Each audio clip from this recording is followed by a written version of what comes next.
Salve, torcedor! Chegando na área com mais um boletim recheado de informações sobre o Vasco. Aos amigos que me assistem, já peço um like nesse trabalho aí embaixo, uma ajuda para esse vídeo chegar a outras pessoas e sua inscrição, claro, caso não seja um inscrito do canal.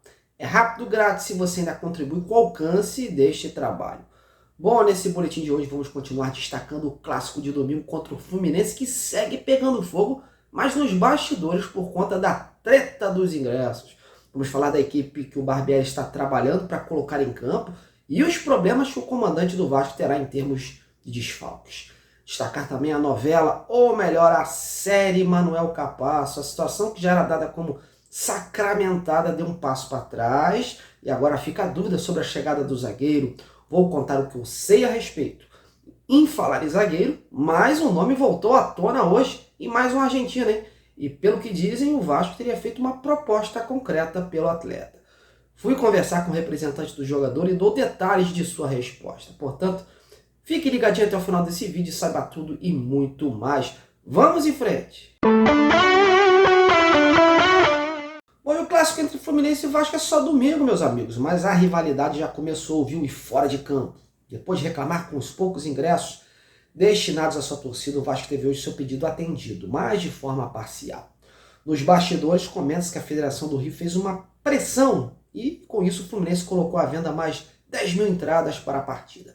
Porém, somente para os setores oeste e leste superior, onde a torcida é mista. O Vasco solicitou também que o setor exclusivo da sua torcida tivesse novos ingressos disponíveis, já que foram vendidos menos ingressos em relação à sua capacidade total. Mas o Fluminense não atendeu a essa solicitação. Enfim, mas vamos deixar esse papo com os dirigentes, que eles que se resolvam, e vamos nos concentrar dentro das quatro linhas.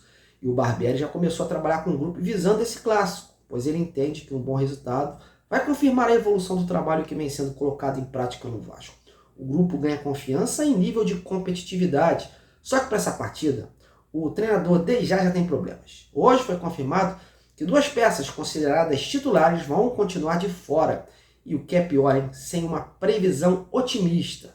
O zagueiro Robson e o atacante Figueiredo tiveram detectadas lesões nas coxas direitas através de um exame de imagem.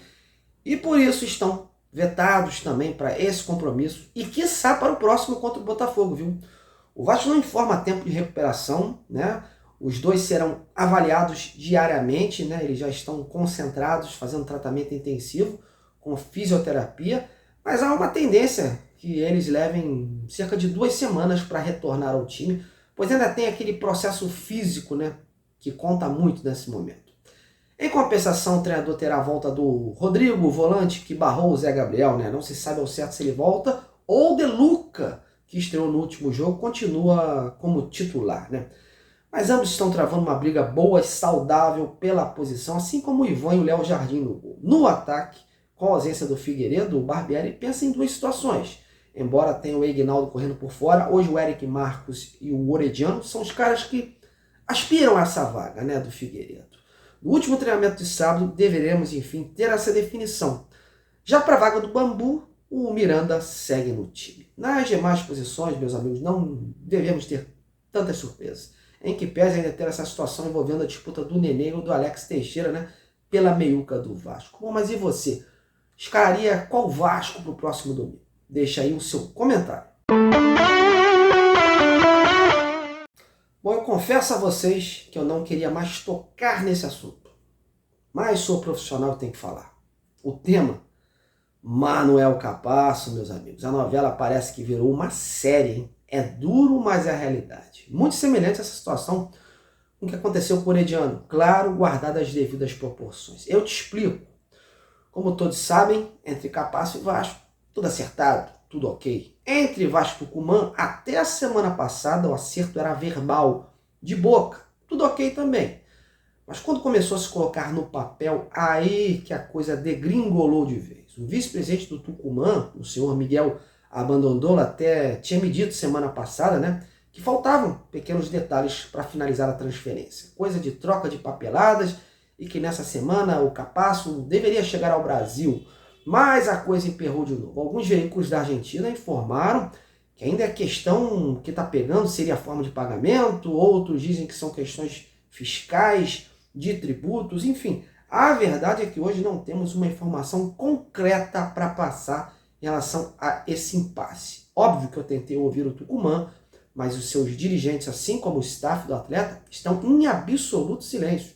Não respondem nem que está ok e nem que está em desacordo. Isso mostra que estão trabalhando para solucionar a questão e que ainda há essa possibilidade de um entendimento nas próximas horas. Inclusive, a novela voltou à tona depois do Capasso voltar a treinar com seus companheiros na manhã de hoje. Ele estava afastado e, por decisão do clube e do seu treinador, o zagueiro teve que se incorporar ao grupo principal. Eu conversei há pouco, antes de entrar no ar, com alguns colegas que cobrem o Tucumã. E por lá há um certo otimismo que o acerto com o Capasso ocorra entre hoje e amanhã com o Vasco. Mas olha, por tudo que já aconteceu, não há como cravar isso não, hein? Vale lembrar que hoje a janela de transferência da Argentina se fecha, mas isso não impede do jogador ser contratado pelo Vasco. Ele só não poderia ser negociado com clubes de lá ou com clubes cujo país a janela se encontra fechada. No caso do Brasil, segue aberta até abril. Ficaria ruim para o Tucumã, que apesar de ter um acordo de palavra com um outro defensor, não confirmou a negociação até então. E numa eventual saída do Capasso, não teria como recompor com outro atleta. Bom, amigos, vamos aguardar e é provável que até amanhã tenhamos novidades. Eu só acho que o Vasco está perdendo muito tempo num jogador que nem é tão assim merecedor dessa insistência toda, né? Tem um bom porte físico, força, mas se fuçar direitinho encontra outros por aí iguais ou até melhores. Você concorda? Deixa aí a sua opinião, então, sobre essa novela Capasso. E por falar em zagueiro, eu não sei se o assunto surgiu por isso, mas fato é que na Argentina voltaram a circular notícias no dia de hoje de um interesse do Vasco pelo Sérgio Barreto, capitão do time do Independiente de Avellaneda. Segundo informações vindas da imprensa da Argentina, o Vasco teria feito uma oferta de cerca de $1.300.000 por 50% do passe do zagueiro. Proposta essa levada através do seu empresário. Porém, o Independiente teria considerado baixa a oferta, já que admite vender por cerca de $2 milhões por 50% do passe. Inclusive, o zagueiro está afastado do elenco principal por ter se negado a renovar o seu contrato, que venceria agora em junho, né? A decisão partiu da diretoria, já que eles emitiram um comunicado, como vocês podem ver aí, informando que estipularam um prazo limite de renovação com todos os jogadores que porventura estivessem encerrando o seu contrato nesse ano, e que caso não houvesse um acordo, os atletas não integrariam o plantel. Mas afinal, o que diz o empresário do Sérgio Barreto? Eu procurei hoje o agente, o Adrian Palma. Perguntei se ele tinha enviado mesmo uma proposta do Vasco para o Independiente, como estava sendo noticiado, e olha, ele desconversou, viu?